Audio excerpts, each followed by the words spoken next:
sur le podcast Chocolat et Caramel, le podcast des dirigeants qui font les choses différemment. Aujourd'hui, je suis en présence de Benjamin Chevalier, fondateur de Améliore Conseil. Bonjour Benjamin. Bonjour Charlène. Un grand merci Benjamin d'avoir accepté ma sollicitation pour venir t'exprimer sur le podcast Chocolat et Caramel. Benjamin, tu es le dirigeant de Améliore Conseil, un cabinet de conseil en achat, mais pas que. Tu es aussi président du CRGE Occitanie pour promouvoir les groupements d'employeurs, mais aussi vice-président de l'association des As du Pic et vice-président de la CPME Héros. Tu as créé Améliore Conseil en 2015 après un parcours d'acheteur, notamment en grande distribution. Le cabinet est positionné comme le spécialiste de l'accompagnement en achat et chaîne d'approvisionnement responsable. Et j'insiste sur le responsable, puisque c'est le vrai fil conducteur des prestations du cabinet et que tu portes toi-même en tant que dirigeant. Avant de nous en dire un peu plus sur ta vision du conseil et des achats, Benjamin, est-ce que tu peux nous en dire un peu plus sur ton parcours et comment tu as créé le cabinet ? Avec plaisir. Mon parcours, c'est un parcours plutôt traditionnel.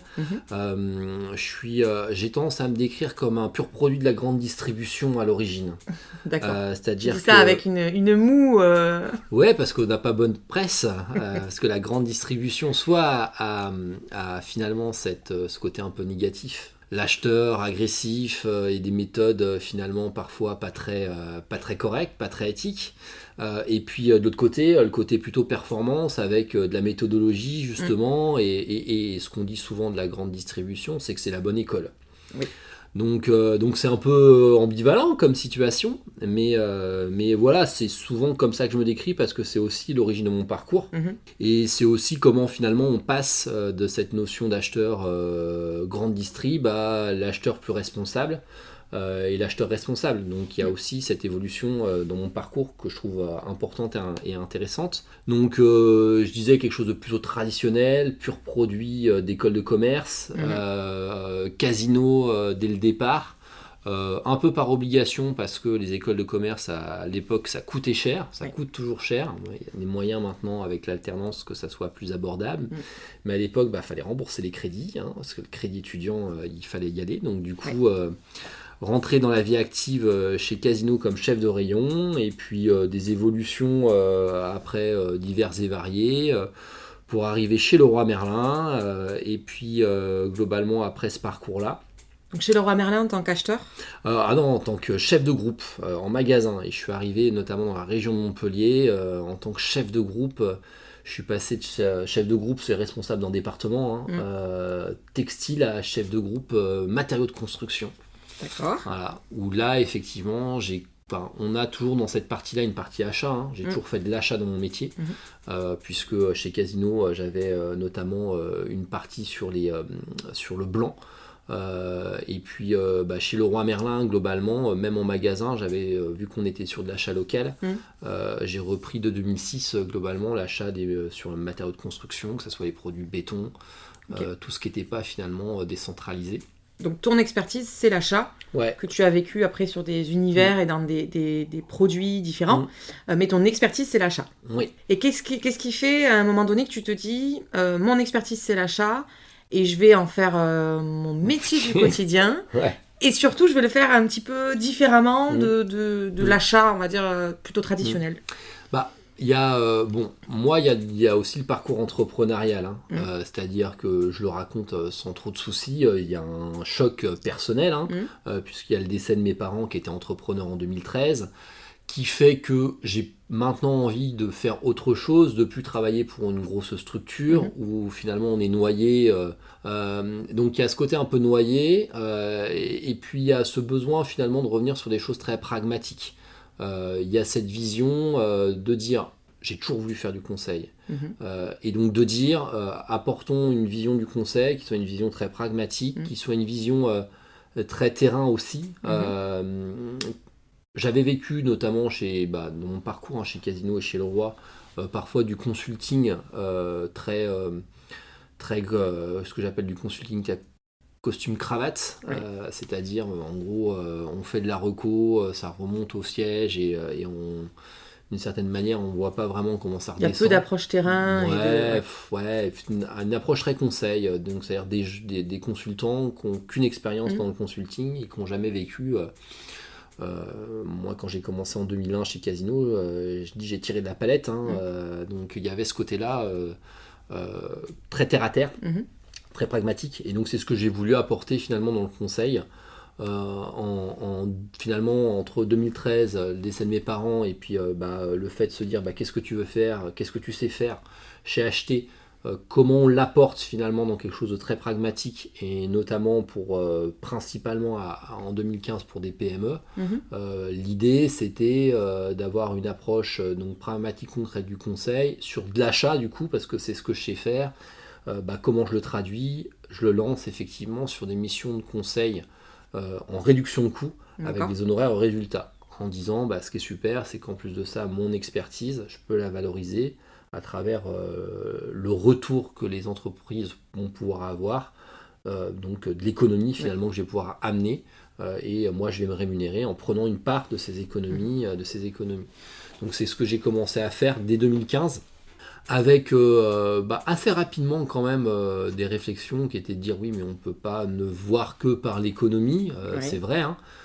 Et très rapidement dans nos méthodes, on a abordé cette approche de réduction de coûts à travers un processus d'achat, donc une méthodologie très structurée, basée sur la norme, à l'époque c'était une norme française, achat responsable. En disant finalement le fait de faire de l'achat plus vertueux, plus responsable, c'est aussi de la performance économique, c'est aussi une manière d'atteindre la performance éco, et en faisant bien le métier, finalement, on va pouvoir justement être non seulement responsable, mais performant économiquement. Donc dès finalement entre 2015, la montée un peu de l'activité, et dès quasiment 2017, on a basculé dans un process où, sans dire vraiment aux gens ce qu'on faisait concrètement dans la méthodologie, on était déjà sur un processus d'achat plus responsable et plus vertueux. D'accord, donc tu parles d'achat responsable, c'est ce que tu mets en avant. Aujourd'hui, le mot responsable est très utilisé, pas forcément toujours à bon escient, ou en tout cas il ne traduit pas toujours la réalité. Comment ça se traduit, toi, au quotidien, les achats responsables? C'est quoi? Et est-ce que tu aurais un exemple chez un client d'une action d'achat responsable? Alors, j'en ai plein. Choisis-en une. Ouais, j'en ai plein. Le premier pour moi, je reviens sur mon parcours, je parlais d'éthique. La première chose, déjà pour moi, un achat responsable, c'est un achat qui est éthiquement responsable. D'accord. C'est-à-dire que dans la manière dont on approche la relation avec son fournisseur, dans les choix qu'on fait, c'est-à-dire d'accepter, je vais prendre un exemple, pas qu'entreprise, je vais prendre un exemple du quotidien. Oui. Acheter un t-shirt à aujourd'hui à 2,50 €, 3 €, 4 € dans le commerce, tout le monde est bien conscient que le t-shirt il n'est pas fait dans des conditions qui soient très éthiques. Oui, tout à fait. Il y a forcément une filière, à un moment donné, malheureusement aujourd'hui, moins c'est cher, on le voit aussi dans l'alimentation, moins c'est de bonne qualité, et moins dont finalement éthiquement c'est responsable. Donc déjà la première chose, quand je parle d'achat responsable, je parlais d'éthique, je parlais de processus, c'est le fait de définir son besoin, qu'est-ce que j'ai réellement besoin d'acheter, et de l'autre côté, éthiquement parlant, comment je le fais. Donc des exemples, il y en a plein, il y a le fait effectivement par exemple de passer par des ESAT ou des entreprises adaptées, de dire j'ai un achat, par exemple l'entretien de mes jardins ou dans mon entreprise. Je le fais faire par un ESAT, en plus économiquement parlant, ça peut être tout aussi intéressant parce que c'est subventionné bien entendu. Et puis je permets d'intégrer mieux des populations qui sont plus éloignées de l'emploi. Donc ça, aujourd'hui, quasiment toutes les entreprises sont en capacité de pouvoir le faire. Ça, c'est un premier pilier, c'est un peu l'éthique, le social. Ça peut être aussi de favoriser les entreprises qui intègrent mieux les problématiques d'index homme-femme, la problématique de violences sexistes et sexuelles, la problématique de formation, même avant d'aborder des points très précis. Une entreprise, sélectionner un fournisseur qui a une approche plus forte de la formation de ses équipes, et ça on peut le mesurer si l'entreprise est capable de communiquer dessus, sur le pourcentage de son chiffre d'affaires qu'elle consacre à la formation, par exemple, du nombre d'heures, il y a plein de choses qu'on peut mettre en place. Donc on a tout un pavé, comme ça, autour de l'éthique. On a bien sûr, et je terminerai par le dernier, celui que tout le monde attend, la partie environnementale, mais on a aussi la partie économique. Je parlais du t-shirt, globalement, le fait d'acheter à son voisin de manière locale, c'est aussi une manière finalement de redistribuer finalement de manière plus cohérente les gains financiers, les richesses, bien sûr, ouais, tout à fait. Donc le fait d'acheter local, plus proche, alors on ne peut pas tout acheter plus local, plus proche, mais au moins de se poser la question. Peut-être en priorité, est-ce qu'il y a des fournisseurs locaux ? Oui, non, et en fonction. Bien sûr, et en fonction, avoir un process qui soit complètement différent. Donc sur cette partie économique, le fait de se dire, est-ce que moi, entreprise, je souhaite finalement que la valeur ou ce que je vais finalement dégager soit redistribué sur un territoire ou à une typologie d'entreprise plus particulière, c'est aussi effectivement un élément de cette responsabilité finalement de l'achat. Et puis le dernier, oui, c'est bien sûr la partie environnementale, parce que globalement, on sait, alors il y a deux notions qui sont importantes, c'est que quand on fait un bilan carbone d'une activité, 80% des émissions de gaz à effet de serre sont en dehors de l'entreprise, donc chez les fournisseurs, chez les clients. Chez les parties prenantes finalement de l'entreprise. Chez les parties prenantes de l'entreprise, mais une grosse partie viennent de chez des fournisseurs. Donc ce qui veut dire qu'il y a que 20% qui est réellement relié à l'activité propre de l'entreprise. Donc ses bureaux, son activité même de fabrication, quand on est dans une entreprise de fabrication ou dans l'industrie. Donc déjà, ça se passe à l'extérieur, et puis globalement, aujourd'hui, ce qui nous perturbe tous le plus, c'est le dérèglement climatique qui va affecter fondamentalement notre environnement. Aujourd'hui, je lisais encore un article de la Cour des comptes d'Occitanie sur, par exemple, la montée des eaux sur les côtes littorales quand on est, par exemple, ici dans l'Hérault, avec Pérols, la Grande Motte, et toutes ces villes finalement qui vont, avec 50 cm d'augmentation des eaux, avoir une vision complètement différente de leur activité. Et puis globalement l'environnement, on le voit aussi par exemple avec tout ce que toute entreprise paye, sa responsabilité civile, sa multirisque, ses assurances. On est passé en moyenne sur ces 30 dernières années, on prend 1 milliard, le dérèglement climatique coûte 1 milliard de plus en moyenne par an aux assurances. Donc en moyenne. Forcément, ça se répercute après sur les cotisations des assurés. Exactement, donc de toutes les entreprises et de tout le monde. Donc ça, aujourd'hui, la partie environnementale, c'est comment finalement l'achat impacte de manière plus positive, comment on met en place ces réductions finalement d'émissions de gaz à effet de serre dans ses achats, en travaillant avec ses fournisseurs, en sélectionnant des fournisseurs plus vertueux, ou en identifiant déjà là où sont ces émissions. Donc finalement, l'achat responsable, ça s'inscrit clairement dans la politique RSE des entreprises. Maintenant, on est sur un sujet, une thématique qui est quand même très spécifique, que sont les achats, où il y a une façon de faire très traditionnelle.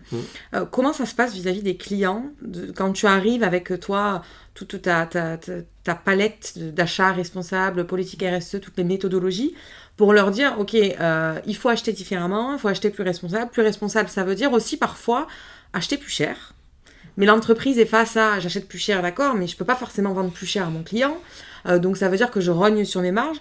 Comment tu le confrontes ça avec les clients ? Déjà, la première étape, c'est de bien comprendre de quoi on parle. Donc, quand on parle d'achat responsable, là, on l'a vu, c'est pas que effectivement une question d'environnement, c'est plein d'autres thématiques. Le deuxième élément, c'est pourquoi on le fait, c'est le sens. Il y a effectivement de plus en plus des attentes de clients, ce qu'on appelle les parties prenantes en termes de RSE, mais globalement, il y a une attente de plus en plus forte de la part des clients finaux, de la part des collectivités territoriales, puisqu'on travaille nous aussi avec du privé mais aussi du public, donc on accompagne les collectivités sur ces thématiques-là. Il y a du coup la loi aussi qui impose... Qui abonde dans ce sens, bien sûr, ouais. Là, on voit pour les très grandes entreprises, globalement, la CSRD qui arrive avec l'obligation du bilan carbone pour énormément de structures. On voit se déployer de plus en plus des normes, des labels, je pense à EcoVadis par exemple, qui marquent de plus en plus, il faut avoir le gold, il faut avoir le petit label qui va bien, parce qu'il y a une demande très forte. Donc il y a déjà cette prise de conscience. Et puis c'est pas parce qu'à un moment donné, et c'est ce que je disais aussi en intro, on a commencé par faire des missions de réduction de coûts. Donc déjà on parle de coûts, on parle plus forcément de prix. Donc on apporte aussi cette vision de dire, je vais reprendre l'exemple d'une perceuse. Une perceuse, ça va de 9,90 € par moins de 10 balles, je pense, aujourd'hui dans une enseigne de bricolage, à 300, 400, 500 € suivant les modèles. On est bien d'accord que c'est pas la même utilisation, c'est pas non plus la même longévité. Une perceuse à 9 € à 10 €, je pense que ça existe encore. Globalement, on va pas pouvoir l'utiliser tous les jours. Et puis elle va peut-être tomber rapidement en panne. Il y a aussi cette approche-là qu'on a. Et on dit souvent aux gens, attention, il faut aussi réfléchir en termes de cycle de vie, en termes de longévité. Est-ce que je suis capable d'acheter aujourd'hui plus cher, d'investir d'une certaine manière pour avoir un coût qui soit plus cohérent. J'ai un super exemple, souvent je le travaille par exemple sur les pneus. Un pneu de marque, ça coûte plus cher qu'un pneu de distributeur. Tout à fait. Et souvent, un pneu de marque, ça a une longévité aussi qui est plus importante. Et souvent, quand on regarde aussi l'indice de consommation, et j'ai un exemple là-dessus qu'on donne souvent, la consommation au litre finalement d'un véhicule, d'un pneu de marque, est moins importante qu'un pneu de distributeur. Donc l'achat plus cher de départ va générer finalement une économie plus grande sur le long terme. Sur la longévité, on fera peut-être 10 000 km de plus et puis on consommera moins d'essence. Donc en fait, c'est ça aussi qu'on apporte dans les achats responsables, c'est cette vision du coût total. D'accord, donc les achats responsables, c'est finalement des méthodologies différentes, des sourcings différents, mais surtout une vision différente de l'achat et de comment acheter dans les entreprises. Et cette vision, toi, en interne, auprès de tes équipes, cette vision différenciante qui se veut plus vertueuse, comment elle se traduit ? Elle se traduit par ce besoin en permanence, je parlais de pragmatisme en début, d'un maximum vouloir rendre très pragmatique et de dire qu'à aujourd'hui, l'ensemble, on est nous sur une démarche de dire il faut y aller pas à pas. Il faut cibler des bons exemples dans chaque organisation qu'on accompagne, trouver ce qui va être le déclencheur de la démarche. Ça peut être les vêtements de travail, ça peut être l'achat de véhicules, ça peut être l'achat d'alimentation. Ça se traduit par le quotidien, même du détail du quotidien de le café que je bois, complètement. etc. Après, nous, on a en interne, s'il y a aussi ça dans la question, nous, on a aussi cette vision-là. C'est-à-dire que, on parlait de café parce que si les gens qui me connaissent sachent que je suis un gros consommateur de café devant l'éternel. C'est vrai, je confirme. Globalement, voilà, nous on a fait le choix d'acheter notre café chez un torréfacteur local qui a une vision très sociale. D'ailleurs, il a eu un prix. D'accord. Il y a la semaine dernière un prix d'économie sociale sur notamment cette thématique-là. Et puis on essaie de pousser nos réflexions sur nos propres enjeux. Parce que ce qui est important, c'est de porter sur nos propres enjeux. Nos enjeux dans le déplacement, quand on accompagne des clients, comment on se déplace. Être exemplaire aussi. Bien sûr, des clients. Tout en ne jamais mettre de côté la problématique ou les côtés négatifs. On accepte à un moment donné, on a une politique de déplacement qui privilégie le train, mais si à un moment donné on est obligé d'être très rapide et que l'avion est plus efficace parce qu'on doit aller dans le nord de la France ou quelque part en Europe, on compose en fait avec la réalité. On compose avec la réalité parce qu'on n'est pas mieux ou différent. Et je rappelle, l'objectif 2030 de la France, c'est de réduire de 55% ses émissions de gaz à effet de serre. L'objectif, c'est pas d'être à zéro émission, mais c'est effectivement de les diminuer drastiquement. Donc on a ça. Là, on a par exemple, on a choisi sur un achat d'ordinateur, sur l'achat de notre matériel informatique, de privilégier la seconde vie. Donc par exemple, on travaille avec un acteur local de la seconde vie sur du PC, où on rachète un ordinateur qui date de 2020, qui fonctionne très bien pour l'utilisation qu'on a en faire. Et on choisit effectivement la seconde vie. Donc on essaie aussi nous d'être exemplaires à notre niveau, et c'est l'histoire du petit colibri qu'on connaît bien en RSE. C'est qu'est-ce que moi finalement à mon niveau je peux faire. Tout à fait.